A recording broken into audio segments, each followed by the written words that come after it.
Olá, aluno. Seja bem-vindo a mais uma aula da disciplina de ensino de matemática. Na realidade, é a nossa primeira aula, né? Bom, nessa aula de hoje, nós vamos verificar diversos aspectos relacionados ao sistema de numeração decimal. Vamos ao quadro agora, para nós iniciarmos efetivamente a nossa aula. Bom, como eu disse, meu nome é Diego Barbosa Prestes. Eu sou especialista em educação matemática e mestre em ensino de ciências e educação matemática. Atualmente, eu estou fazendo o doutorado também em ensino de ciências e educação matemática, que é esse curso aqui, ok? Nosso objetivo da nossa aula é apresentar as características do sistema de numeração decimal. Sistema de numeração decimal nós vamos abreviar por SND. E também vamos trabalhar com as operações fundamentais da matemática. Quais operações são essas? A operação de adição, subtração, multiplicação e divisão. Bom, inicialmente nós vamos começar com aspectos históricos relacionados aos sistemas de numeração. A quando começou essa contagem, aos diferentes sistemas de numeração decimal, tudo isso voltado para o sistema de numeração decimal, que é esse sistema de numeração que nós utilizamos atualmente e é esse sistema que é trabalhado em grande parte do ensino fundamental, dos primeiros anos do ensino fundamental, que é o nosso escopo aqui de estudo, né? Depois, logo em seguida, nós vamos trabalhar com algumas atividades lúdicas relacionada ao sistema de numeração decimal. Então, nós vamos verificar o que dizem alguns documentos, inclusive, vamos realizar aqui parte de uma dessas tarefas. Passando para as operações fundamentais, nós vamos verificar que tanto a adição, quanto a subtração, a multiplicação ou a divisão, todas elas podem ser entendidas com diferentes ideias. O que isso quer dizer? Que uma mesma operação matemática pode ser utilizada para realizar diferentes tarefas, resolver problemas com diferentes ideias. E também vamos trabalhar um pouco com os algoritmos dessas operações. O que seriam os algoritmos? Os meios, como se faz esses cálculos. Então, a gente vai trabalhar um pouquinho também com esses algoritmos. Tudo bem? Bom, vamos voltar agora ao quadro e verificar as noções históricas, que é por onde nós vamos começar. Bom, para começar, eu trouxe aqui duas perguntinhas. Você já parou para pensar de onde vieram os números? Essa é a nossa primeira questão. Depois, quando o ser humano começou a utilizar símbolos para representar quantidades? Bom, por que eu trouxe essas questões aqui? Provavelmente, é possível que você já tenha pensado nisso. Mas essas perguntas aqui fazem sentido porque mesmo sem percebermos, nós utilizamos números durante a grande parte do nosso dia. Um exemplo disso é quando nós acordamos, né? Talvez a primeira coisa que você observa ao acordar são números, ao observar o horário no relógio. Então, quando a gente observa o horário no relógio, a gente está já utilizando a matemática, utilizando os números, mesmo que sem que a gente perceba, ok? Então, vamos voltar agora para o quadro para verificar, então, onde esse conceito de número surgiu? Bom, segundo o Ives, que é esse livro de história da matemática, o conceito de número e o processo de contar, eles se desenvolveram-se bem antes dos primeiros registros históricos, há cerca de 50 mil anos atrás. Então, antes dos primeiros registros históricos, já há indícios de que houve numeração. Mas essa numeração utilizada, essas ideias ali utilizadas nesse período, elas não se tem muita clareza disso. Não se sabe como efetivamente surgiu essas ideias. Por quê? Porque é uma história muito remota. Então, há apenas alguns indícios que alguns estudiosos de história da matemática discutem. Alguns têm umas teorias, outras têm outra. Nós, hoje, vamos por uma linha de raciocínio, nós vamos por uma linha de pesquisa. Não quer dizer que essa linha esteja totalmente correta ou totalmente incorreta, é apenas uma linha de pesquisa. Então, vamos voltar agora ao quadro para verificar que, com a evolução da espécie humana, então, já que nós estamos falando lá dos primórdios, né? Com a evolução da nossa espécie, algumas atividades, como a criação de animais, por exemplo, esse tipo de atividade exigiu que fossem realizadas contagens. Então, aqui parece ser um dos primeiros indícios de quando se precisou, quando houve a necessidade de realizar contagens com a criação de animais. Possivelmente, os primeiros pastores, eles registravam quantidades de animais de seu rebanho, relacionando uma pedrinha para cada animal. Ou ainda, por meio de entalhes. O que seriam esses entalhes? Seriam aquelas marquinhas. Então, eles faziam marcas em pedras, em varas ou ossos. Para que eles faziam essas pedras? Para relacionar cada marquinha dessa com o animal. Então, eles utilizando esse artifício aqui de fazer entalhes, de fazer essas marcas, eles poderiam relacionar cada marquinha com o animal. E dessa maneira, eles não precisariam utilizar da ideia abstrata de realizar contagem como a gente faz hoje, porque a nossa ideia, a nossa contagem hoje é totalmente abstrata. A gente não vê o que a gente está contando.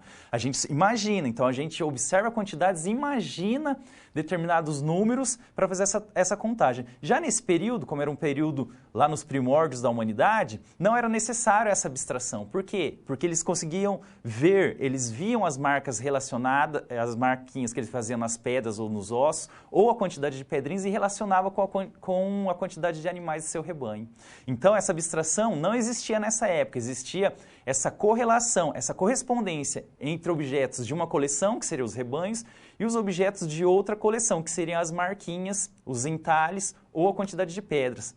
Então, vamos agora ao quadro para verificar o que esse emparelhamento de elementos, ou seja, essa relação de duas coleções trouxe para o desenvolvimento da humanidade. Olha, veja bem que ao emparelhar os elementos de uma coleção com os elementos de outra coleção, então que coleção a gente está falando? É quantidade de animais e a entalhe ou quantidade de pedras. Ao fazer então esse emparelhamento, é utilizada uma noção abstrata, independente dos objetos que caracterizam as coleções. Então, essa ideia de independer dos objetos, então ele poderia, dessa maneira, fazer a contagem tanto de animais, quanto de frutas, quanto de qualquer outro ente que ele julgasse necessário. E essa operação de fazer corresponder baseia-se na ideia de correspondência, que é, sem dúvida, uma das ideias basilares da matemática. O que isso quer dizer que é uma das ideias basilares da matemática? Que é uma das ideias principais da matemática. Então, mesmo eles não utilizando a ideia abstrata de número que nós temos hoje, eles utilizavam certa abstração. E essa abstração aqui, que faz a correspondência unidade a unidade, desempenha um importante papel em matéria de enumeração.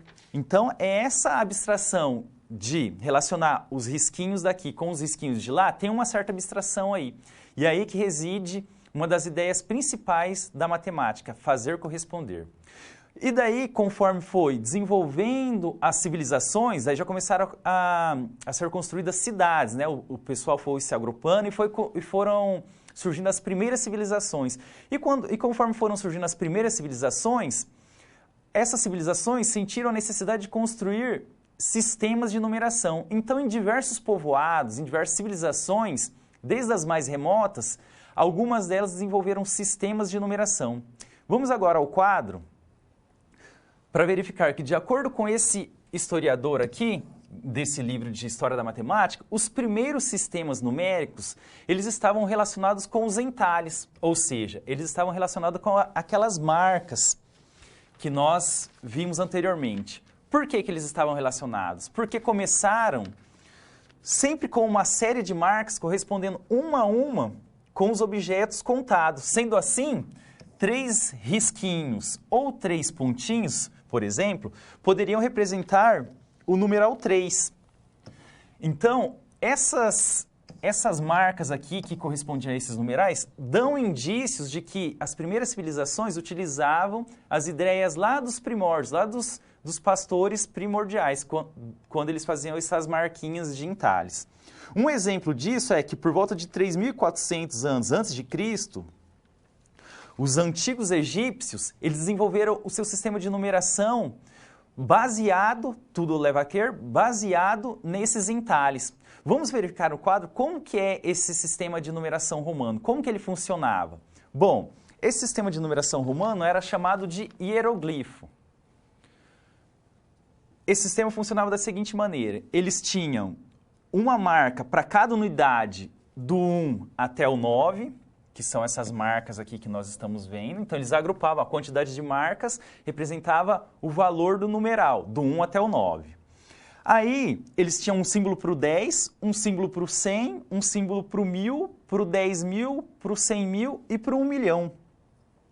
Isso aqui diz respeito ao sistema T base 10. Então, por exemplo, para eles representar o numeral 23, então eles faziam 2 símbolos que correspondiam ao número 10 e mais 3 marquinhas para representar o número 23. O interessante nesse sistema é que ele não tinha ordem. Então, se ele escrevesse assim, esses símbolos seriam 23. Só que se ele escrevesse primeiro as 3 marcas e depois os 2 símbolos para o 10, também seria o número 23. Então, esse sistema aqui de numeração, a ordem dos elementos, a ordem dos símbolos não fazia diferença.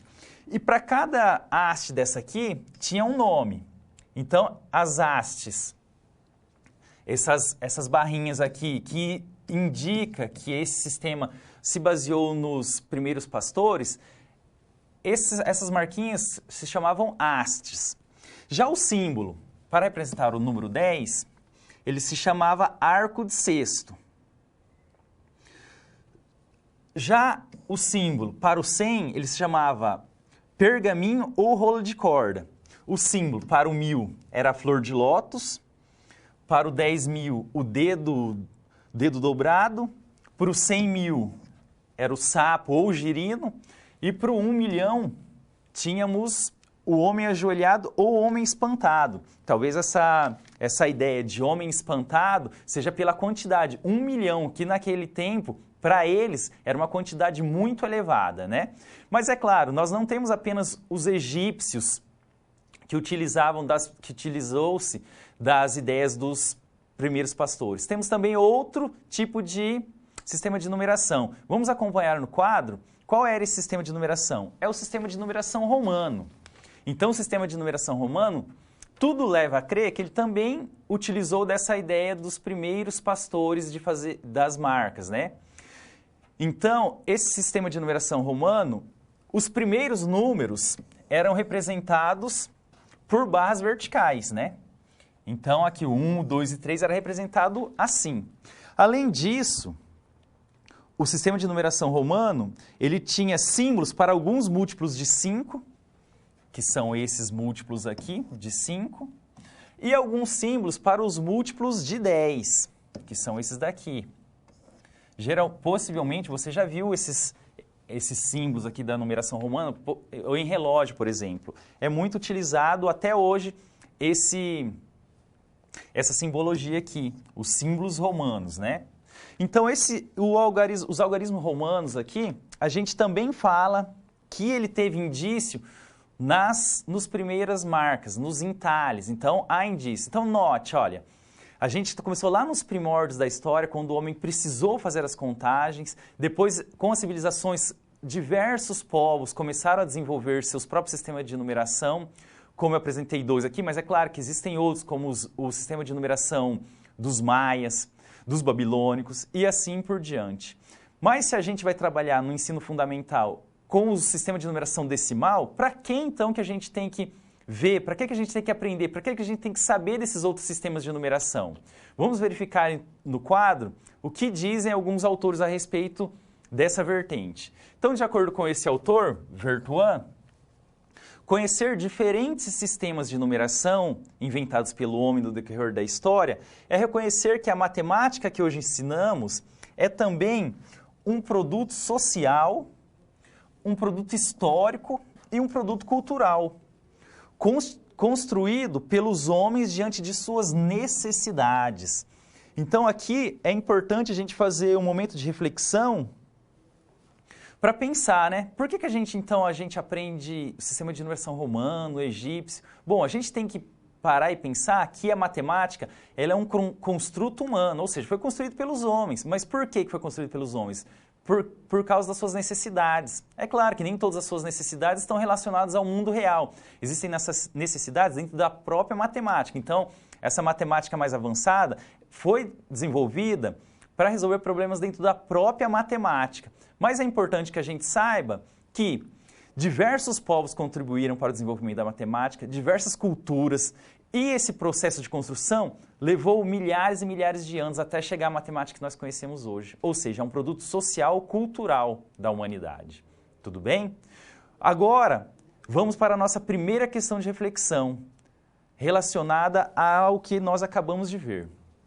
Bom, no início, vimos que os números estão presentes em nosso cotidiano, ou seja, em todo o nosso dia a dia nós utilizamos números. Então agora eu gostaria que você descrevesse situações em que os números são utilizados pelas crianças e podem ser referenciados nas aulas de matemática. Por que eu estou falando isso? Porque geralmente, quando os alunos chegam na escola, os professores desconsideram todos aqueles números, aquela matemática que o aluno conhece e começa a trabalhar apenas com essa matemática formal que a gente conhece dos livros que a gente aprendeu. Mas talvez o ideal seria que nós utilizássemos esse conhecimento matemático, o conhecimento de número que os alunos têm, para a partir dali desenvolver a matemática da escola, a matemática mais formalizada. Por quê? Por que isso é importante? Porque assim o aluno ia começar a perceber onde a matemática é utilizada, ele ia começar a dar significado para a matemática. E não apenas aprender uma coisa que talvez ele pode pensar que não sirva para nada. Então eu gostaria que você pensasse que situações que os alunos conhecem de número ao chegar na escola e a gente pode trabalhar em sala de aula. Vou deixar um minutinho para você pensar, eu volto logo em seguida.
Bom, pessoal, eu quero agradecer a participação de vários polos que estão enviando suas contribuições, então eu vou citar aqui algumas, né? Bom, então o pessoal de Marabá, no Pará, eles disseram que os números que a gente pode utilizar em sala de aula, que os alunos possivelmente já conhecem, é o calendário, a quantidade de alunos em cada sala, a sua idade. Esses são alguns exemplos de como utilizar a numeração que eles já sabem, né? O polo de Governador Valadares também. Eles solicitaram, eles dão a sugestão de trabalhar com a questão financeira, o troco, o dinheiro e assim sucessivamente. O tempo, o resultado de jogos, cédula de dinheiro, a quantidade de alunos em cada sala, o calendário. Note que são ideias basicamente simples, mas que a gente pode trabalhar no dia a dia, né? A gente pode utilizar essas ideias para os alunos entender, começar a entender, fazer a relação da matemática que eles vêem na rua e a matemática que é estudada dentro de sala de aula. Tudo bem? Bom, continue mandando suas contribuições que no decorrer do possível aqui a gente vai trabalhando com elas. Bom, agora que a gente já viu então um pouco da noção histórica dos sistemas de numeração, vamos trabalhar com o sistema de numeração decimal, que é o sistema de numeração que a gente mais trabalha com os primeiros anos do ensino fundamental. Vamos agora ao quadro verificar o que é então esse sistema de numeração decimal. O sistema de numeração que utilizamos atualmente é o sistema de numeração decimal, como dissemos anteriormente, e ele é geralmente indicado por essa sigla, SND. O sistema de numeração decimal, ele também é conhecido como sistema de numeração indo-arábico. Então, sempre que você ouvir falar de sistema de numeração indo-arábico, é o mesmo que estiver falando de sistema de numeração decimal. Mas por que ele tem essa nomenclatura indo-arábico? Porque ele foi desenvolvido pelos hindus e aperfeiçoado e difundido pelos árabes. Então, note, olha, duas culturas diferentes contribuíram para o desenvolvimento do sistema de numeração decimal. E quando a gente fala difundido aqui, ele foi difundido basicamente para a Europa. Por quê? Porque na Europa se utilizava-se muito o sistema de numeração romano. Mas quando eles perceberam que o sistema de numeração decimal era mais eficiente, era mais fácil trabalhar com o sistema de numeração decimal, aí eles passaram a trabalhar com o sistema de numeração decimal. E esse sistema de numeração, ele foi desenvolvido há cerca de 2.000 anos atrás por povos antigos que ocupavam o Vale do Rio Indo. Então, veja só, houve basicamente um choque ali de culturas. Por quê? Porque os europeus acostumados a utilizar o sistema de numeração romano. Daí os hindus e os árabes desenvolveram esse sistema que era bem mais engenhoso e bem mais fácil de trabalhar e aperfeiçoaram e difundiram para a Europa. Então, a Europa, por muito tempo, ela ficou dividida entre utilizar o sistema indo-arábico, o sistema decimal, ou utilizar o sistema romano, que é tradicionalmente utilizado lá havia muito tempo. Mas é claro que com as facilidades e com as melhorias, eles optaram, depois de muito tempo, por utilizar o sistema de numeração decimal. Voltamos agora ao quadro para verificar que a palavra decimal indica que esse sistema de numeração possui base 10. Bom, a base 10, o que isso quer dizer? Quer dizer que os seus elementos são agrupados de 10 em 10. A base 10 é o alicerce de todo o sistema de numeração decimal, é essa base 10. E esse agrupamento de 10 em 10, alguns historiadores eles sugerem que esse agrupamento foi escolhido 10 por causa da quantidade de dedos nas mãos. Então, como nós, seres humanos, temos 10 dedos nas mãos, alguns historiadores atribuem essa base 10, esse agrupamento de 10 em 10, por conta dos nossos dedos das mãos. É claro que existem outros historiadores que contestam essa ideia, mas é uma ideia bem plausível e que é aceita por grande parte da comunidade acadêmica. Voltamos agora ao quadro para verificar como que funciona esse agrupamento de 10 em 10. Bom, esse agrupamento funciona da seguinte maneira. 10 unidades equivalem a uma dezena. Então, sempre quando temos 10 unidades, trocamos por uma dezena. Já as 10 dezenas equivalem a uma centena. Então, quando temos 10 dezenas, trocamos por uma centena. 100 centenas equivale a uma unidade de milhar. E assim sucessivamente. Então, é dessa maneira que funciona esse agrupamento de 10 em 10. E esse agrupamento que a gente vai trabalhar um pouquinho de agora em diante. Por quê? Esse agrupamento é o fundamental para se compreender o sistema de numeração decimal. É muito importante que os alunos entendam como funciona esse agrupamento de 10 em 10, que é a característica do sistema decimal, daí o nome, né? Decimal. Então vamos voltar ao quadro.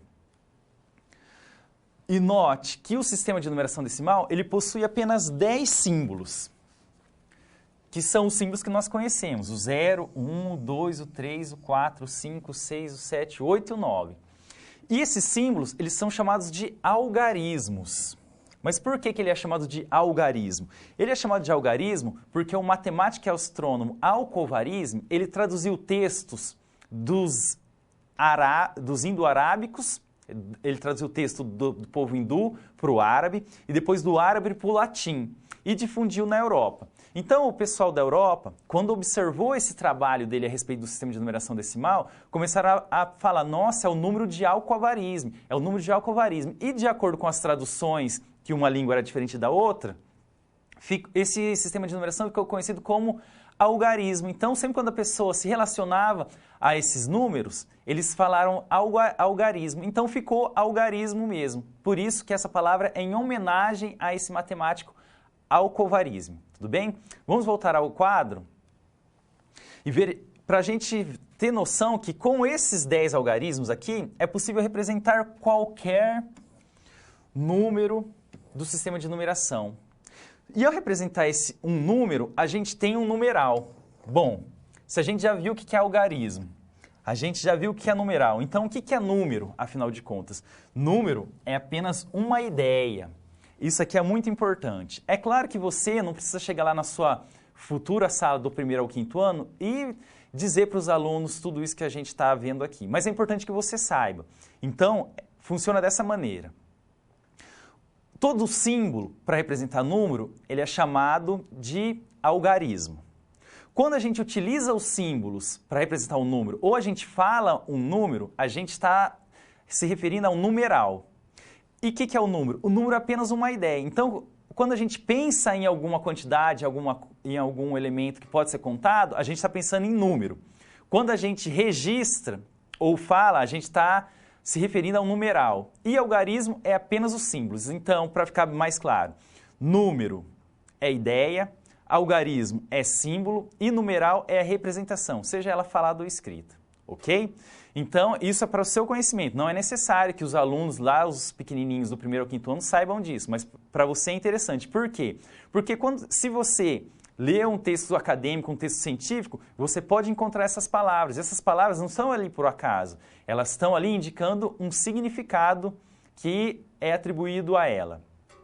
Voltamos ao quadro e temos aqui que o sistema de numeração decimal, ele é posicional. O que isso quer dizer que ele é posicional? Ele é posicional indica que, dependendo da posição do algarismo na escrita, ele pode assumir diferentes valores. Ah, mas como que funciona isso? Como que um mesmo algarismo pode ter diferentes valores? Bom, vamos verificar no quadro como que a gente pode determinar essa diferença. Para determinar isso, nós temos aqui o nosso quadro de ordens, também chamado de quadro de ordens e classes. Como que esse quadro funciona? Bom, sempre as ordens, ela começa da direita e vai para a esquerda. Então, temos a primeira ordem, a segunda ordem e a terceira ordem. E a cada 3 ordens, nós temos uma classe. Então, as 3 primeiras ordens é chamada classe das unidades simples. Depois, as próximas 3 ordens é chamada de classe dos milhares e assim sucessivamente. As próximas 3 ordens, classe dos milhões e assim por diante. Aqui nós temos a indicação da unidade, dezena, centena, unidade de milhar, dezena de milhar e centena de milhar. Bom, para exemplificar, eu trouxe aqui o número 4.542. Então, como que a gente escreve ele no quadro de ordens? Então, esse numeral, ele tem 2 unidades, 4 dezenas, 5 centenas e 4 unidades de milhar, que está escrito aqui. 2 unidades, 4 dezenas ou 40 unidades. Por que eu estou falando aqui ou 40 unidades? Porque a gente sabe que cada dezena tem 10 unidades, então a gente pode fazer essa equivalência. 5 centenas ou 500 unidades, pelo mesmo princípio, e 4 unidades de milhar ou 4.000 unidades. Bom, mas esse 4 aqui não é o mesmo símbolo desse? Não é o mesmo algarismo? É, mas então por que que um vale 4 dezenas e outro equivale a 4 unidades de milhar? Por que que isso acontece? Porque depende da posição onde eles se encontram. Como esse aqui está na segunda ordem, ele equivale a 4 dezenas. Já esse que está na quarta ordem, equivale a 4 unidades de milhar. Por isso que a gente fala que esse sistema de numeração, a ordem importa.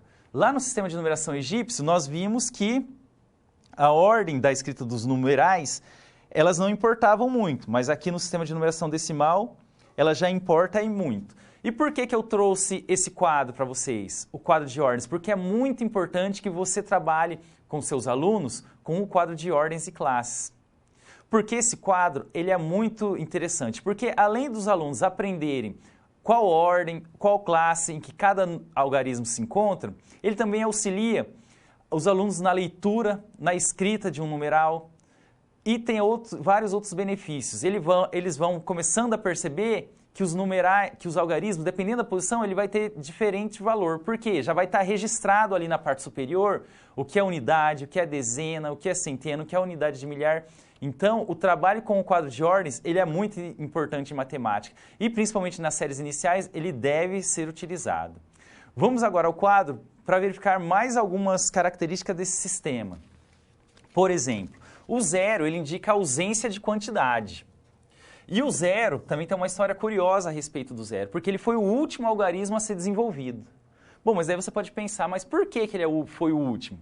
Ó, vamos fazer uma tarefa aqui de investigação. Ó. Vamos utilizar o princípio da posição, que a gente já viu anteriormente, que dependendo da posição, o algarismo ele tem diferente valor. Então, utilizando o princípio da posição para analisar o numeral 10. Então, utilizando esse numeral, nós temos que o 1 equivale a uma dezena e o 0 a 0 unidades. Bom, mas se o 0 indica a ausência de quantidade, para que a gente tem que colocar o 0 depois do 1, então? Para que a gente tem que fazer isso para representar o 0? Olha, se ele representa a ausência de quantidade, bastaria a gente isolar ele. Mas se a gente isolar, a gente vai ficar só com o numeral 1, apenas com esse algarismo. E aí, esse algarismo representa o quê? Representa 1, 10, 1000, representa quanto? Que quantidade? Então, por isso que o 0 aqui, ó, ele deve ser inserido, nesse caso aqui, para representar o 1000. Por quê? Porque ele indica que nós temos uma unidade de milhar, 0 centenas, 0 dezenas e 0 unidades simples. Então, esse 0, essa ausência de quantidade aqui, ela precisa aparecer no numeral para a gente identificar do que nós estamos falando, do que nós estamos se referindo. Só que, há algum tempo atrás, quando esse sistema foi desenvolvido, para os autores, para as pessoas que estavam estudando, pensar em um sim para representar o nada, foi muito difícil. Por isso que o 0 aqui, por muito tempo, ele foi um dos problemas da história da matemática. Foi como determinar a ausência de quantidade. Agora, ó, se a gente pegar o numeral 32 para fazer uma comparação dele, para determinar o valor de cada algarismo. Ó, o 3 indica 3 dezenas e o 2, 2 unidades. Esse não tem erro, né? Você observa, você já sabe, aqui é unidade, aqui é dezena, aqui é unidade, beleza, tá tudo certo. Só que o 0 que foi complicado. O 0 na história foi muito difícil, foi um dos problemas da matemática que durou vários e vários anos até o pessoal desenvolver o 0, o conceito do 0, porque a ausência de quantidade é muito difícil, porque eles pensavam, se é ausência de quantidade, então não precisa escrever nada, mas causa diversos problemas, né? Como nós vimos ali anteriormente, para registrar um numeral. Ainda falando do sistema de numeração decimal, temos também a decomposição. Vamos observar no quadro o que é decomposição. Bom, os numerais eles podem ser decompostos de diferentes maneiras, mas que maneiras seriam essas? Então vamos fazer um exemplo aqui, ó. Vamos decompor o numeral 3.568. Como que a gente pode fazer isso? Então a gente pode escrever o 3.568 da maneira que a gente lê, como sendo 3.000 mais 500 mais 60 mais 8. Aqui a gente está utilizando o princípio aditivo. Mas existem outros meios? Sim. Podemos também escrever 3.568, indicando quantas unidades de milhar, quantas centenas, quantas dezenas e quantas unidades ele possui. que é esse caso aqui, ó. Então, ele possui 3 unidades de milhar, 5 centenas, 6 dezenas e 8 unidades simples. Nesse caso aqui, a gente utiliza o princípio multiplicativo e o princípio aditivo simultaneamente. Mas como existem outras maneiras de decompor um numeral, nós podemos decompor o 3.568 como sendo 3.500 mais 68, apenas dessa maneira. Existe outra maneira? É claro que existe. A gente poderia decompor ele dessa maneira, assim, ó, 3.560 mais 8, pronto. Essa é uma maneira de decompor esse número. É claro que depende da situação, a gente vai decompor de uma maneira, a maneira que julgarmos mais conveniente. E a decomposição, ela pode auxiliar no desenvolvimento do cálculo mental. O cálculo mental, que ele é tão falado, tão discutido nos documentos oficiais, mas que na sala de aula, efetivamente, ele é pouco trabalhado. Então, poucos professores trabalham com o cálculo mental. E esse modo, por meio da decomposição, é uma maneira muito eficiente, muito legal de trabalhar com o cálculo mental, porque ele pode dar um auxílio. Vamos verificar um exemplo agora no quadro de como fazer o cálculo mental utilizando essas ideias de decomposição. Então, vamos fazer essa adição, 568 mais 431. Bom, para fazer esse cálculo, a gente pode decompor o 568 como sendo 500 mais 60 mais 8. E a gente pode decompor o 431 como sendo 400 mais 30 mais 1. Bom, agora eu fiz a decomposição. O que será que eu posso fazer? Bom, vou juntar centena com centena, dezena com dezena e unidade com unidade.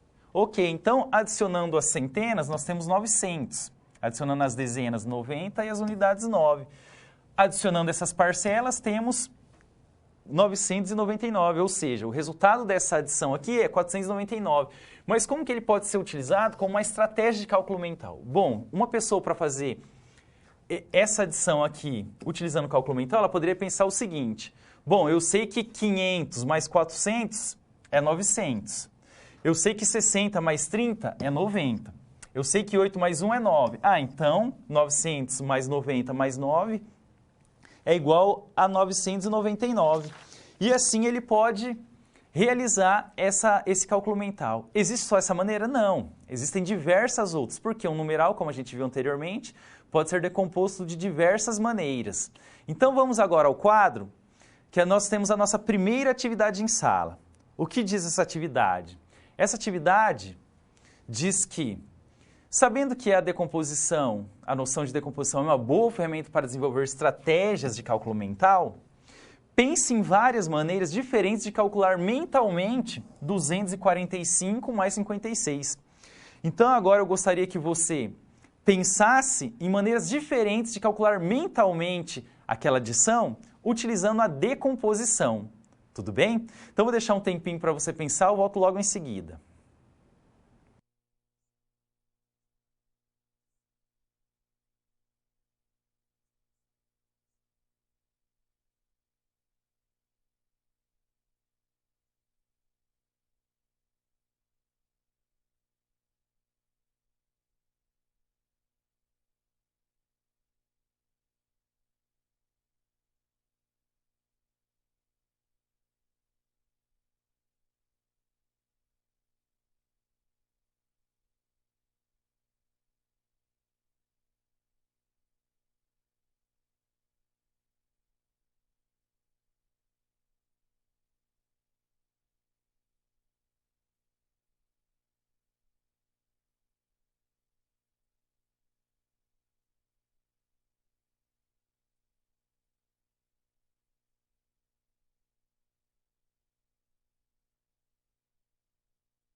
Bom, pessoal, agora que vocês já pensaram, gostaria de agradecer a contribuição de todos vocês. O pessoal está contribuindo, o pessoal do Amazonas, do Rio Grande do Sul, Minas Gerais, Paraná, Bahia, Mato Grosso. Muito obrigado pelas contribuições, mas como são muitas, cada um de vocês fizeram de um modelo diferente, eu trouxe também o meu modo de ver, o meu modo de fazer essa questão. Então vamos ao quadro agora, verificar como que pode ser feita essa adição utilizando a decomposição. Bom, eu pensei da seguinte maneira, como que a gente pode decompor 245? A gente pode decompor como sendo 200 mais 40 mais 5. E o 56? Então, eu fiz a decomposição da seguinte maneira, 50 mais 5 mais 1. Ah, mas por que eu não fiz só o 50 mais 6? Porque eu estou pensando o seguinte, ó, que eu vou utilizar esse 5, adicionar com esse 5 aqui e formar uma dezena completa, que é essa dezena que está indicada aqui. Então, o que eu tenho nesse caso? Ó, eu tenho 200 mais 40 que eu tinha na linha anterior, 50 mais o 10 que eu obtive, mais 1. Agora, eu vou agrupar as centenas, as dezenas e a unidade simples. E agora eu vou fazer a adição de todas elas. Então, vai ficar 200 mais 100 mais 1, que dá 301. Existe outra maneira? Claro, existem diversas outras. Outra maneira aqui, vamos fazer outra. Então, 245 mais 56 pode ser realizado esse cálculo da seguinte maneira. Bom, 245 eu já vou fazer de uma maneira mais direta. Eu vou decompor 245 como 240 mais 5. E o 56 eu vou decompor como 50 mais 6. Bom, vou fazer aqui um pouquinho mais para cima, para não atrapalhar a área de libras. 50 mais 6. Bom, agora então o que eu vou fazer? Eu sei que 240 mais 50 é 290. Então tá aqui 290. E eu sei que 5 mais 6 é 11. Agora basta adicionar o 290 mais 11, que eu vou obter 301. Ou seja, vou obter o mesmo resultado que eu obtive anteriormente. Provavelmente você pode ter pensado de outra maneira, de uma maneira diferente. Isso é legal. Por que é legal? Porque por meio desse tipo de atividade a gente pode falar para os alunos, olha, a matemática ela não é uma coisa exata que sempre vai ter apenas um modo de fazer. Não, existem diversos modos de fazer, de chegar ao mesmo resultado. Por que isso é importante? Porque cada aluno aprende de uma forma diferente, né? Cada aluno tem seu ritmo para aprender. Então, talvez um vai fazer a decomposição um pouco mais abreviada e outro a decomposição um pouco mais longa. E isso tem que ser respeitado. Nós, enquanto professores, temos que respeitar as diferenças dos nossos alunos. E utilizando a decomposição, cada aluno pode fazer de uma maneira diferente e vai chegar ao mesmo resultado, ok? Então fica aí a dica, o trabalho com a decomposição é muito importante e vale a pena trabalhar com esse tipo de recurso. Agora que nós já vimos a decomposição, vamos verificar a característica do lúdico relacionada ao sistema de numeração decimal. Mas o que é isso, lúdico? Então vamos lá, vamos ao quadro. O lúdico, o aspecto lúdico, quando a gente fala na ludicidade, a gente está falando de jogos e brincadeiras. E muito essa metodologia de utilizar jogos e brincadeiras nas aulas, ela é muito utilizada como alternativa na educação infantil, ou seja, no que precede os primeiros anos do ensino fundamental. Mas, por algum motivo, ela é abandonada pelos professores do ensino fundamental, o que não deveria ocorrer, né? É claro que não deveria ocorrer. Por que a gente fala que não deveria ocorrer? Porque se o aluno ele vem lá do ensino infantil, ele está acostumado a trabalhar com jogos, com brincadeiras, aquelas aulas legais, estimulantes. Aí eles chegam lá nos primeiros anos do ensino fundamental, não tem mais nenhum jogo, não tem mais nenhuma brincadeira, só tem tarefa do livro, ele sentado observando o quadro. Fica meio estranho, né? O aluno ele sente essa ruptura e pode atingir o seu desenvolvimento cognitivo. Então, não é interessante que a gente cause essa ruptura entre brincadeiras e jogos e depois para de trabalhar. Não, a gente também tem que trabalhar com brincadeiras e jogos nos primeiros anos do ensino fundamental. Mas como que a gente vai fazer isso? Logo em seguida, eu vou mostrar para vocês uma maneira. Mas agora, vamos voltar ao quadro para verificar por que isso é interessante. Bom, então, para trabalhar com jogos e brincadeiras, nós temos que estar cientes de que, apesar de ser um objeto sociocultural em que a matemática está presente, por que a matemática está presente? Porque na maioria dos jogos e brincadeiras é necessário contar, separar as equipes e tudo isso envolve matemática. Então, apesar de tudo isso, o jogo é uma atividade natural no desenvolvimento dos processos psicológicos básicos. O que o jogo supõe? Supõe um fazer sem obrigação externa e sem imposição. Ou seja, ninguém obriga ninguém a jogar, ninguém obriga, ninguém impõe que o outro jogue. E isso também não deve ser feito na sala de aula. Nós temos que convidar nossos alunos a realizar esse tipo de tarefa, ok? Embora todos os tipos de jogos, eles demandam normas e também controle. O que seriam essas normas e controles? Todos os jogos, seja ele o mais simplesinho até os mais complexos, eles exigem normas e regras. E todos os envolvidos, todos os participantes devem cumprir essas regras. Por quê? Senão o jogo não vai funcionar. É claro que não vai funcionar. Então, cabe a você, professor, explicar bem as regras, ter bem definido o objetivo, onde você quer chegar, que tipo de matemática você quer ensinar, ou até mesmo outra disciplina. Você tem que ter o objetivo bem claro e definir bem as regras, informando o que pode ser realizado e o que não pode, para o bom andamento dos jogos, ok? Voltando agora ao quadro, vamos verificar agora o que alguns estudiosos dizem a respeito disso, porque não sou eu, professor Diego, que quer que vocês desenvolvam jogos na sala de aula. Não, existem pesquisas científicas que dizem respeito aos jogos. Por exemplo, aqui eu peguei uma de Borin. Então, para esse pesquisador, todas as habilidades envolvidas neste processo, qual processo que a gente está falando? A gente está falando do jogo.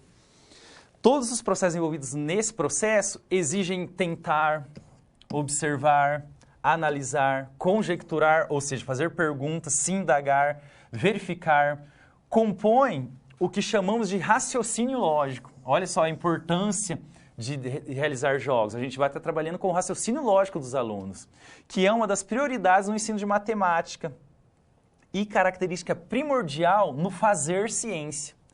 O que ele quer dizer com isso?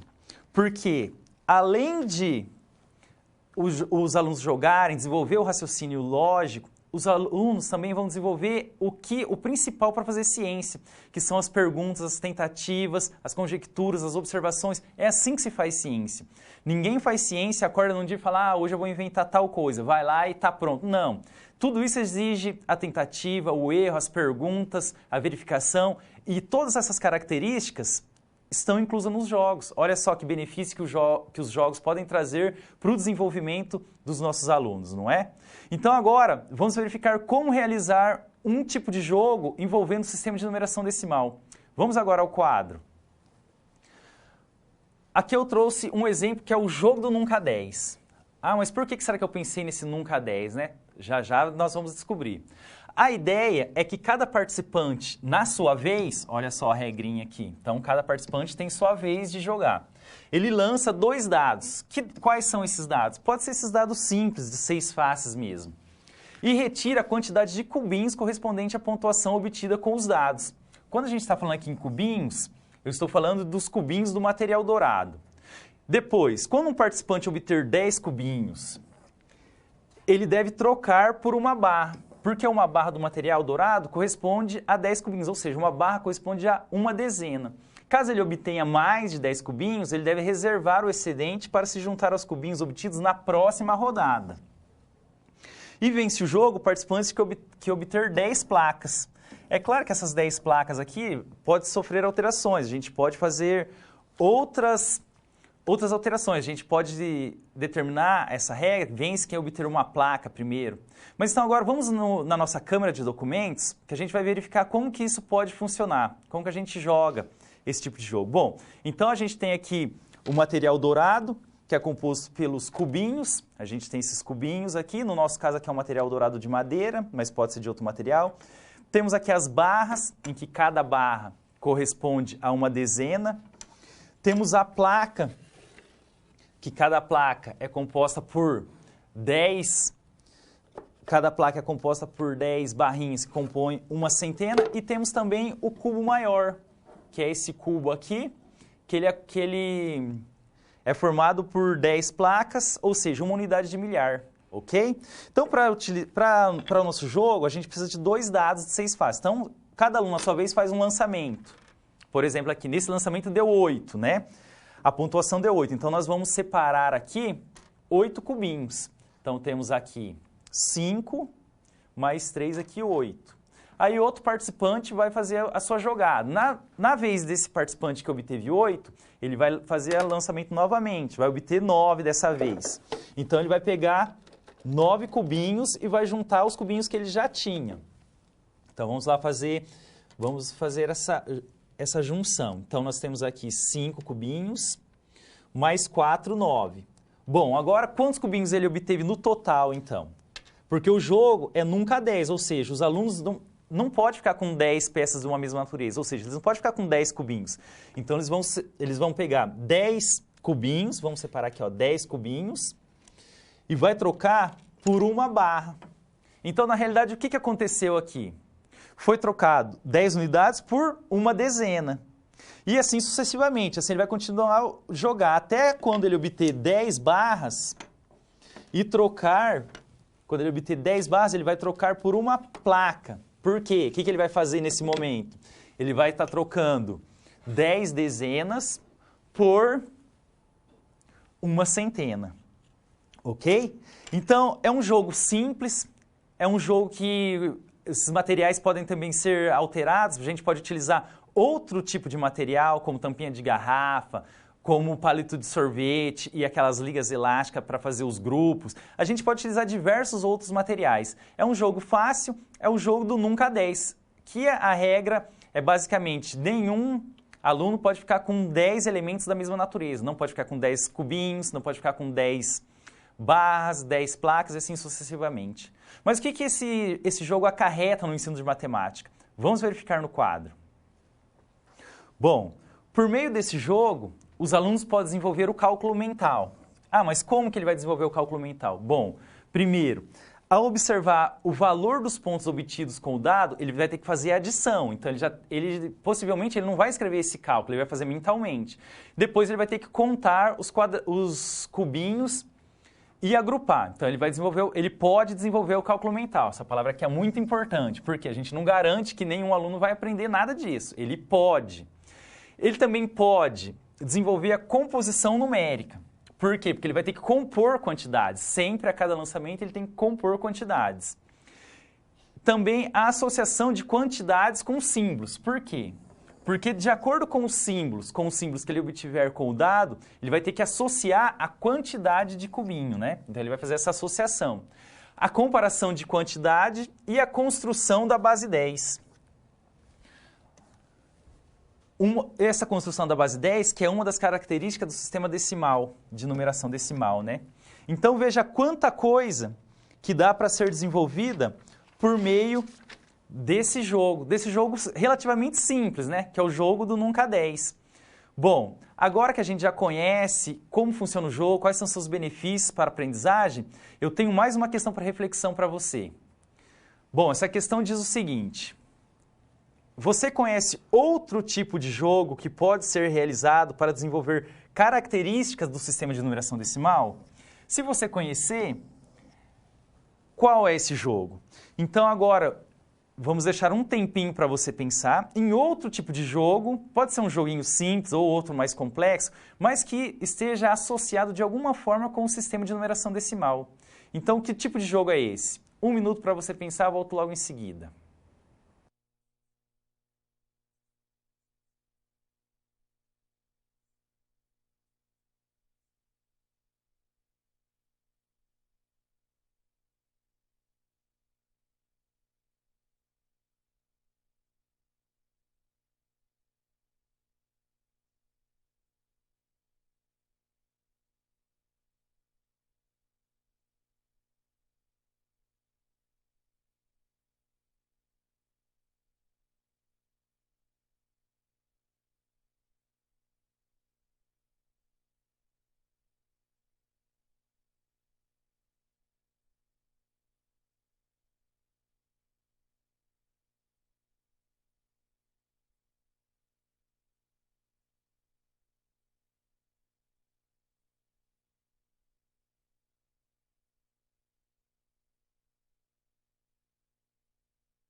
Bom, pessoal, agora que você já pensou em quais tipo de jogo a gente pode utilizar para desenvolver certas características do sistema de numeração decimal.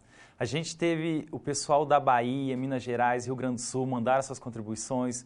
Muito obrigado pelas suas contribuições, continue enviando. O pessoal de Marabá, lá no Pará, eles deram a sugestão de boliche numerado, dominó, pega-vareta, quebra-cabeça. Outra pessoa lá disse o ábaco. E é isso mesmo, pessoal. Todos esses elementos servem para desenvolver características do sistema de numeração decimal. Ou seja, ó, em pouco tempo nós conseguimos pensar em diversos elementos, diversos instrumentos para ser utilizado na matemática. Veja como não é muito complicado assim como parece. Então a gente pode fazer um trabalho diferente que a gente pode estimular os alunos a querer aprender matemática. É muito fácil. Para isso, a gente precisa também de um pouquinho de esforço, né? Então a gente pode utilizar diversos jogos, como nós vimos aqui nos exemplos. Agora que a gente já falou dos jogos, vamos para as operações fundamentais da matemática. Bom, as operações fundamentais da matemática, que é a adição, subtração, multiplicação e divisão, elas estão relacionadas com algumas ideias. Que ideias são essas? Bom, vamos começar aqui pela adição. Então, a adição ela está relacionada à ideia de juntar e à ideia de acrescentar. Na ideia de juntar, não existe temporalidade. Tudo está lá, basta adicionar. Vamos ver no exemplo. Ó. Comprei 5 laranjas e 8 maçãs. Quantas frutas comprei ao todo? Bom, tudo está aqui já, 5 laranjas e 8 maçãs, basta juntar. Na ideia de acrescentar já é um pouquinho diferente, porque a situação é apresentada em 3 tempos: estado inicial, fato ou ação que transforma a quantidade inicial e estado final. Vamos verificar no exemplo? Olha só, tinha 9 bolas de gude, então aqui as 9 bolas de gude é o nosso estado inicial. Ganhei outras 5 hoje. Aqui é a ação que muda o estado inicial. Com quantas fiquei? E aqui é que vai determinar o estado final. De maneira semelhante à adição, a subtração, ela possui 3 ideias diferentes. A ideia de tirar, de completar e de comparar. Bom, na ideia de tirar, há um todo do qual se retira uma parte. Vamos ver o exemplo? De uma sala de 30 alunos, 12 saíram para uma reunião. Quantos ficaram? Bom, então a gente tinha um todo aqui, 30 alunos, e 12 saíram. Saiu uma parte. E quantos ficaram? Essa é a ideia de tirar. Talvez a ideia mais clássica da subtração. Temos também a ideia de completar. Na ideia de completar, há um todo que deve ser completado, como o próprio nome já diz. Vamos verificar no exemplo. Alugamos um ônibus de 30 lugares para fazer uma excursão. Se nossa sala tem 12 alunos, quantos lugares ficarão vazios? Bom, a gente tem um todo aqui, são os 30 lugares, e tem uma parte, só que a gente precisa completar esse todo. Para completar esse todo, a gente pode utilizar a subtração. Quando a gente faz esse tipo de ação, a gente está utilizando a ideia de completar. Já na ideia de comparar, há 2 todos a considerar, e a gente pode fazer a comparação entre eles. Vamos verificar aqui no exemplo. Olha só. A terceira série possui 30 alunos, então é um todo, é o todo da terceira série. Já a quarta série possui 12 alunos, é o todo da quarta série. E agora a gente pode comparar eles. Quantos alunos a terceira série tem a mais? Bom, então essas são as ideias fundamentais da subtração. A multiplicação temos 2 ideias principais. A soma de parcelas iguais. Nessa ideia, a natureza dos fatores é diferente. O fato é que um dos fatores indica o grupo e o outro fator, ele indica a quantidade de elementos de cada grupo. Então vamos verificar aqui, ó. Quanto pagarei pela compra de 15 refrigerantes e R$3? Refrigerante e dinheiro, unidade monetária, elas são de naturezas diferentes. Então a gente tem que formar esse grupo. Então, quantos grupos de R$3 a gente vai formar com 15 refrigerantes? Então essa é a ideia aqui da soma de parcelas iguais. Em alguns materiais, a soma de parcelas iguais também é trabalhado como organização retangular. Mas aqui a gente simplificou e deixou tudo como soma de parcelas iguais, assim como o autor utilizado como referência, que vocês podem acompanhar lá no livro. Temos ainda a combinação de 2 fatores. Combinação de fatores, aliás, né? Na combinação de fatores, a ideia é multiplicar a quantidade de possibilidades de ocorrência de 2 ou mais eventos. Então vamos verificar quais são os eventos no nosso caso aqui. De quantos modos diferentes uma criança pode se vestir escolhendo 3 camisetas e 2 calças diferentes. Então, se a criança tem 2 calças, tem 3 camisetas e 2 calças diferentes, de quantas maneiras distintas ela pode se vestir? Basta multiplicar a quantidade de possibilidade de eventos, que é 3 vezes 2. Ok? Note que essas diferenças que a gente está falando aqui, a gente está falando aqui de algumas diferenças sutis entre uma ideia e outra. Ok? Na divisão, temos a ideia de quantas vezes cabe. Nessa ideia, é dado um total e a quantidade de elementos que deve ficar em cada grupo. E deve-se determinar a quantidade de grupos. Então, vamos verificar aqui, ó. Quantos pacotes com 3 figurinhas cada um são feitos com 108 figurinhas? Então, nós temos aqui o total.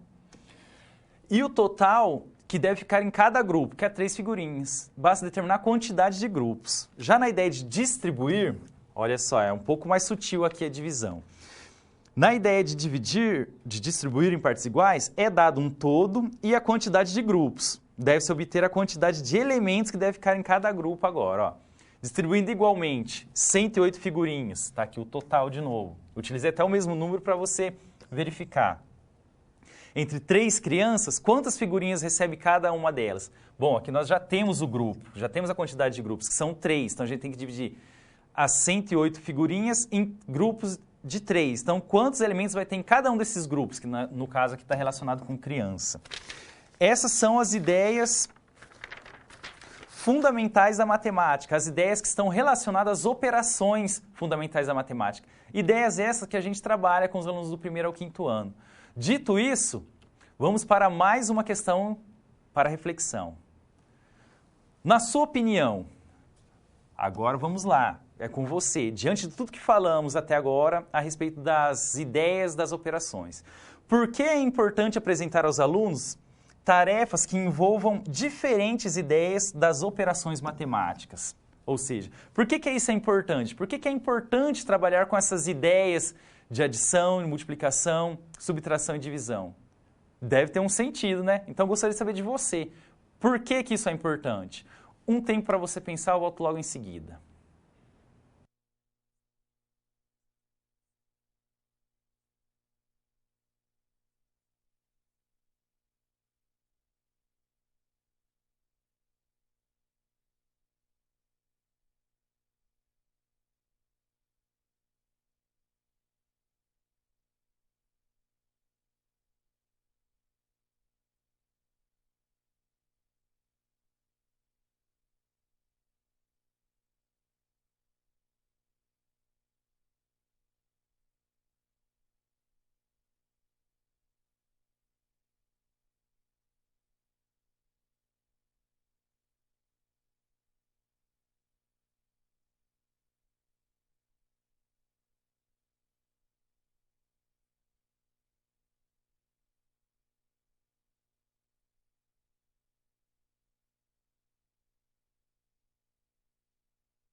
Bom, pessoal, obrigado pelas contribuições de todos vocês, pessoal da Bahia, Minas Gerais, Paraná, outro polo da Bahia, Rio Grande do Sul, todos contribuindo. E é isso aí, é assim, com essa interação que a gente vai construindo nosso conhecimento e a gente vai se interagindo, né? Vai diminuindo essa distância que existe nas teleaulas. Bom, com relação à importância de se aprender diferentes meios de resolver uma mesma operação matemática, bom, muitos de vocês já deram as respostas, disseram que desenvolve raciocínio lógico, cada criança aprende de uma maneira diferente, assim eles vão se desenvolvendo. É verdade, tudo isso é verdade. Talvez um dos pontos que não foi citado nas contribuições é que os alunos têm que aprender que uma mesma operação matemática ela serve para diferentes contextos, ou seja, diferentes ideias. Não é um tipo de atividade que é resolvido apenas com um tipo de operação matemática. Não.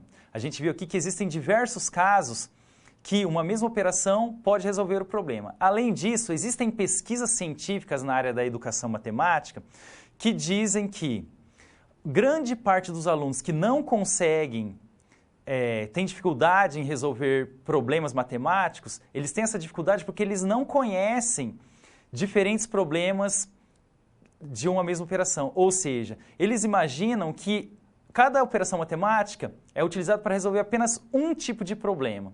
Então, quando eles se defrontam com problemas de outro tipo, eles não sabem que operação utilizar. Então, por isso que nós, professores, nós temos que informar os alunos, mostrar para eles essas possibilidades de problemas que podem ser resolvidos com um mesmo tipo de operação.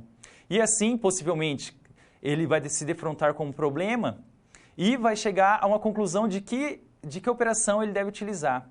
E não ficar com aquela ideia de que a matemática só dá para resolver de uma maneira, só tem um jeito. Não.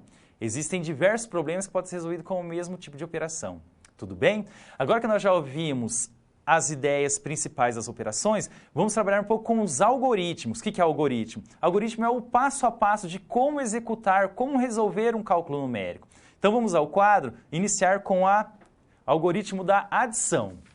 Bom, como exemplo aqui, eu trouxe a adição 27 mais 36. Aparentemente, é uma operação que nós teríamos que resolver com reagrupamento. O que é o reagrupamento? Fazer a troca de unidades, de 10 unidades por uma dezena. Mas eu vou mostrar alguns meios aqui que a gente não precisa fazer esse reagrupamento logo de cara, logo de início. A gente pode deixar para uma fase um pouco mais adiante. Então, primeiro vamos começar com o registro expandido ou decomposto. Como que a gente faz isso? Então, a gente aprendeu a decompor numerais. Como que a gente decompõe o 27? Então, a gente pode decompor ele como sendo 20 e 7. Mas como assim? Aqui nós estamos com as dezenas e aqui com as unidades, ok? Bom, então, a gente tem 20 e depois o 7. No 36, a gente tem o 30 e depois o 6. Como que a gente faz isso agora? A gente pode somar tanto da esquerda para a direita como da direita para a esquerda. Tanto faz. Olha só, um ponto importante aqui, né? Que o aluno não precisa decorar de onde que começa. Ele pode começar de onde que ele quiser.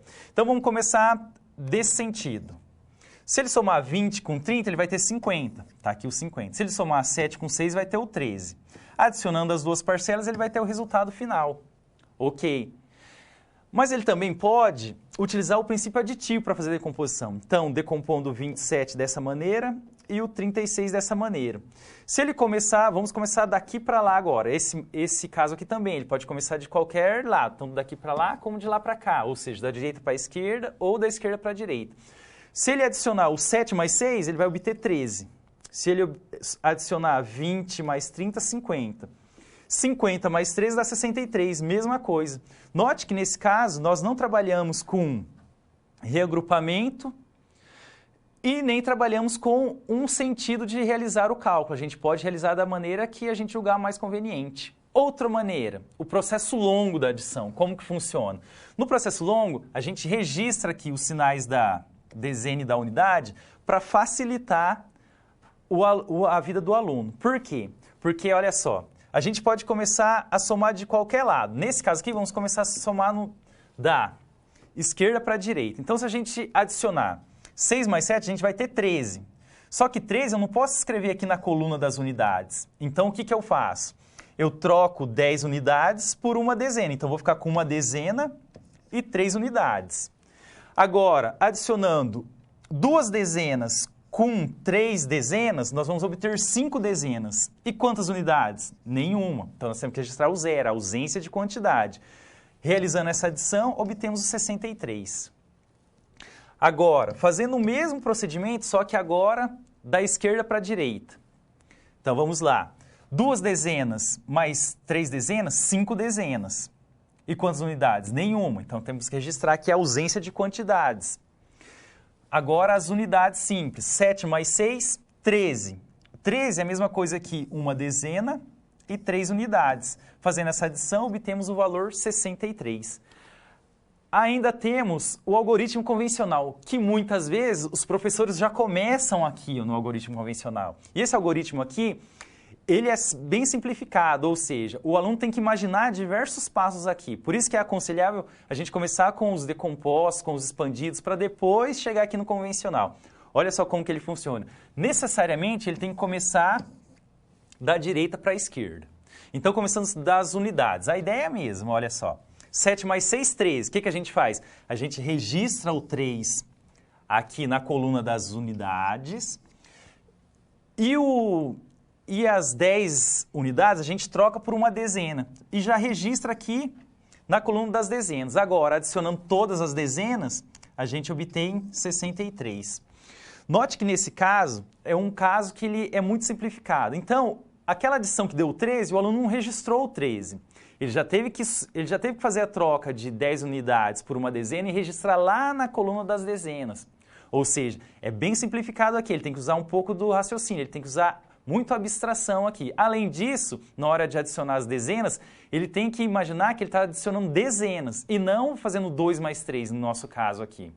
Tudo bem? É bem simplificado esse modo. Então, para o aluno chegar nesse modo mais simplificado, é interessante que ele passe por todas as outras fases, porque assim ele vai dar sentido a tudo que ele está fazendo no processo simplificado. Tudo bem? Vamos agora ao quadro verificar como faz a subtração. Por exemplo, 65 menos 28. Como que a gente faz essa subtração? Vamos utilizar primeiro o registro expandido ou decomposto. Como que a gente faz? Vamos decompor utilizando o princípio aditivo. 65 a gente pode decompor como sendo 60 mais 5 e o 28 como sendo 20 mais 8. Bom, aqui a gente tem que começar necessariamente da direita para a esquerda. 5 não dá para tirar 8. O que a gente faz? Vamos pegar esse 60 aqui, vamos escrever ele como sendo 50 mais 10. Por que 50 mais 10? Porque esse 10 aqui, que é uma dezena, a gente pode trocar ele por 10 unidades. Aí a gente vai ter 15 unidades e 50 ali na casa das dezenas. E agora, o que a gente faz? Agora a gente pode fazer o cálculo. Que cálculo a gente tem que fazer? 15 menos 8 dá 7 e 50 menos 20 dá 30. Adicionando essas parcelas aqui, nós temos o resultado final, que é o 37. Já no registro decomposto, a gente pode fazer ele um pouco mais abreviado. Como que ele funciona abreviadamente? Olha só, o 65 vamos decompor como 60 e depois o 5, e o 20 como 20 e depois o 8. Começando da direita para a esquerda, a gente sabe que o 5 não dá para tirar 8. Se a gente só tem 5 unidades, como que a gente vai tirar 8? Então, o que a gente faz? A gente troca aqui uma dessas dezenas que está aqui no 60, a gente adiciona com o 5 lá das unidades. Então, a gente vai ficar com 15 unidades. Só que como a gente pegou uma dezena daqui, se a gente tinha 6, agora a gente vai ficar com 5. Ou seja, a gente vai ficar com 50. Agora, fazendo a subtração, 15 menos 8, 7. 50 menos 30, 20. Adicionando as parcelas, nós temos como resultado final o 37. E agora o algoritmo convencional? Olha só como é o algoritmo convencional. Tudo isso aqui que eu estou falando, eu não estou falando que o algoritmo convencional não presta. Não, ele é uma ótima ferramenta. Só que ele é bem simplificado e o aluno precisa ter conhecimento de todos os passos até ele chegar aqui no algoritmo convencional. Tudo bem? Novamente, começando da direita para a esquerda. 5 não dá para tirar o 8. Então o que a gente vai fazer? Aqui a gente tem 6 dezenas. Então, 6 dezenas, vamos trocar uma dezena por 10 unidades. Então, vamos registrar ela aqui. Só que a gente já tinha 5, então ficou 15. Como a gente tinha 5 e trocou uma dezena, a gente vai ficar só com 5 agora. Então, 15 menos 8 vai dar 7. 5 menos 2 vai dar 3. 37, o mesmo resultado que obtivemos anteriormente. Mas note que nesse caso, ó, o 15, ele fica registrado aqui, mas talvez o aluno não entenda muito bem que é o 15, né? Já nos demais nos algoritmos anteriores, ele fica registrado bem certinho que é o 15. Outra coisa que a gente não pode falar é empresta um para lá. Gente, isso a gente não pode. Nós, enquanto professores, não podemos falar empresta um.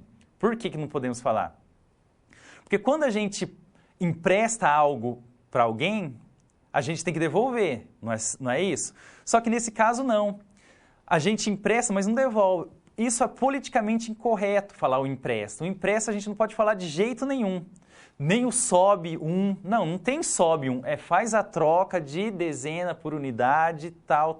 A gente tem que sempre falar de maneira correta para os alunos. Se os alunos falar sobe, empresta, você tem que perguntar por quê, o que está ocorrendo, por que isso ocorre. Daí ele tem que dar uma explicação plausível. Mas nós, professores, nós não podemos falar de maneira alguma. A nomenclatura correta é empresta ou fazemos a troca de tal por tal. Tudo bem?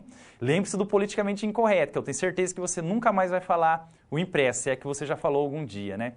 Vamos voltar agora ao quadro com a multiplicação. A multiplicação, vamos seguir o nosso procedimento, né? Primeiro, pelo registro expandido ou decomposto. Como que a gente faz isso? A gente pode decompor 46 como sendo 40 e depois o 6, né? Aqui a gente está separando as unidades simples das dezenas. Então, a gente pode começar por aqui. 3 vezes 40 vai dar quanto? 120. E 3 vezes 6, 18. Adicionando essas parcelas, temos 138. A gente também pode utilizar a decomposição por meio do princípio aditivo. Nesse caso aqui, vamos começar daqui, ó, das unidades. 3 vezes 6, 18. 3 vezes 40, 120. Adicionando as parcelas, temos 138. Note que não precisamos fazer reagrupamento algum nesse caso. Isto é, nós não precisamos fazer a troca, converter nada. A gente apenas fez os cálculos de maneira simples. O processo longo da multiplicação. A gente pode começar dos dois sentidos, tanto da esquerda para a direita como da esquerda para a direita. Vamos começar nesse sentido. Então, aqui nós registramos o que é unidade, o que é centena e o que é dezena, para facilitar a escrita. Então, fazendo nesse sentido aqui, sentido da direita para a esquerda. 3 vezes 6 dá 18. Tá, então vamos registrar o 18, só que a gente não pode registrar o 18 aqui na coluna das unidades. Então, o que a gente faz? Troca 10 unidades por uma dezena e ainda sobra 8 unidades. Então, está aqui registrado 18. Agora, 3 vezes 4. 3 vezes 4, dezenas. Olha só o que é importante a gente lembrar. 3 vezes 4 dezenas vai dar 12 dezenas. Só que a gente não pode ter 12 dezenas na coluna da dezena. Então, o que a gente faz? A gente troca 10 dessas dezenas por uma centena, sobra ainda 2 dezenas e temos quantas unidades simples? Nenhuma. Então, a gente registra o 0. Fazendo essa adição aqui, vamos obter 138. O mesmo cálculo, só que agora da esquerda para a direita. Fazendo da esquerda para a direita, tudo ocorre da mesma maneira, de maneira semelhante. 3 vezes 4 dezenas, 12 dezenas. Não podemos escrever 12 na coluna das dezenas. Então, o que a gente faz? Escreve, troca 10 dezenas por uma centena, sobra 2 dezenas, só que não sobra nenhuma unidade. Então, a gente registra o 0. 3 vezes 6, 18. O princípio é o mesmo. Não podemos escrever 18 na coluna das unidades. Então, fica o 8 na coluna das unidades e o 1 na das dezenas. Fazendo essa adição, temos 138. Note que não reagrupamos nada até agora, né? Apenas escrevemos todos os cálculos, todos os números obtidos, a gente está registrando. Agora, no convencional, é um pouco diferente. A gente tem que começar necessariamente da esquerda para a direita. O procedimento é o mesmo, o que muda é o registro. Então, 3 vezes 8. 3 vezes 8 unidades dá 18. Então, 18, a gente vai trocar 10 unidades por uma dezena, vamos registrar aqui na coluna das dezenas. E vamos registrar o 8 na coluna das unidades. Agora, 3 vezes 4. 3 vezes 4 dezenas, nós vamos obter 12 dezenas. Mas a gente já tinha uma dezena lá da troca anterior, então nós temos 13 dezenas. Fazendo a troca, ficamos com uma centena, 3 dezenas e 8 unidades, que corresponde ao 138. Note que nesse último caso aqui, nós também fizemos o reagrupamento. Foi o único caso que nós tivemos que fazer esse procedimento. Nos demais não foi necessário, ok? Agora, a última operação fundamental, a adição. A divisão, aliás. A adição já foi, né?